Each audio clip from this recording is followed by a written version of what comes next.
নমস্কার বন্ধুরা, আমি ভিকু। তো চলো দেখাচ্ছি যে নেটওয়ার্ক বোর্ডগুলো আদৌ রিপেয়ারিং করা সম্ভব কি না।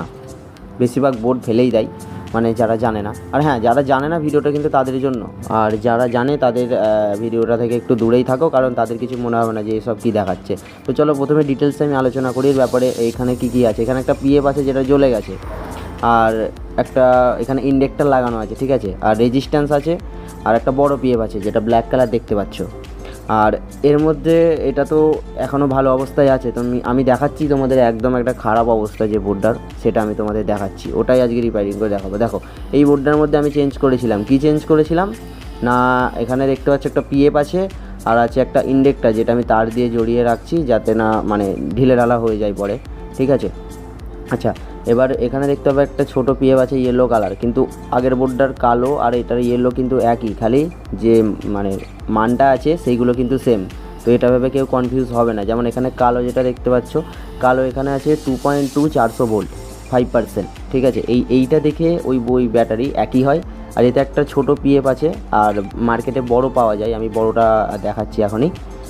এই হচ্ছে সেই বড়টা, ঠিক আছে। বড়টা আছে একই, মান একই আছে, বড় ছোট কোনো ম্যাটার করে না, কাজ একই করবে। তো এটা দেখে মার্কেট থেকে কিনে আনলেই হবে।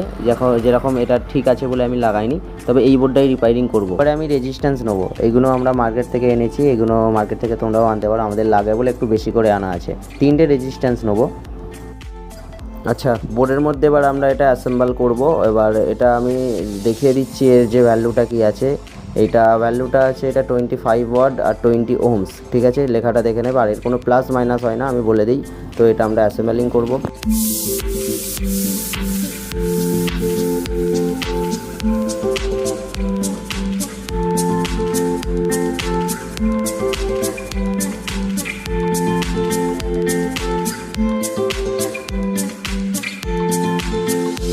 তো এইভাবে লাগিয়ে নিতে হবে, আর এইগুলো একটুখানি চাপ দিয়ে দিই মুখগুলো, যাতে বেশি না নড়ে। তো সামনেটা দেখতে পাচ্ছ যে 3 রেজিস্ট্যান্স আমাদের লাগানো হয়ে গেছে। তো এগুলোকে এবার আমাদের সোল্ডার করার পর মানে ঝালাই করে দেবো এগুলোকে। আচ্ছা, সোল্ডার করার আগে এগুলোতে একটুখানি পেস্ট লাগিয়ে নেওয়াটা ভালো, যাতে ভালোভাবে সোল্ডারিংটা ধরে আর কি। তাই আমি 6টা পিনেতে আমি এটা একটু পেস্ট লাগিয়ে নেবো, যাতে ঝালাই করতে সুবিধা হয়। চ্যানেলে জোড়ার জন্য চ্যানেলটাকে সাবস্ক্রাইব করেও ভিডিওটাকে লাইক করে দিতে পারো। আর ইনস্টাগ্রাম থেকে দেখলে বা ফেসবুক থেকে দেখলে পেজগুলোকে ফলো করতে পারো। আর কোনো বিষয়ে কোনো যদি অসুবিধা বা সমস্যা থাকে, ফেসবুকে কমেন্ট বা ইউটিউবে কমেন্ট করতে পারো, আমি এখানেই আছি। বেশি কথা না বাড়িয়ে চলো বাকি কাজটা কমপ্লিট করে দেখাই।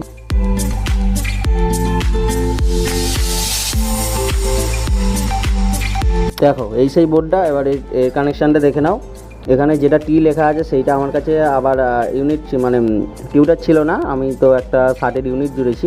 এই দেখো যেটা টি লেখা আছে সেটা ইউনিটের দিকে আছে, আর এদিকে যেটা IN মানে ইনপুট যেটা আছে সেটা আমি 700 মেশিন একটা লাগিয়েছি সিঙ্গেল, ওখান থেকে কানেকশানটা করা আছে। ওখানে দেখো 700 মেশিন আছে, আমি ফুল লাইট বাড়িয়েও দেখাবো বা চালিয়ে দেখাবো যে এটা অ্যাকচুয়ালি ওয়ার্ক করছে কি না। সাউন্ডটা দিচ্ছি আমি।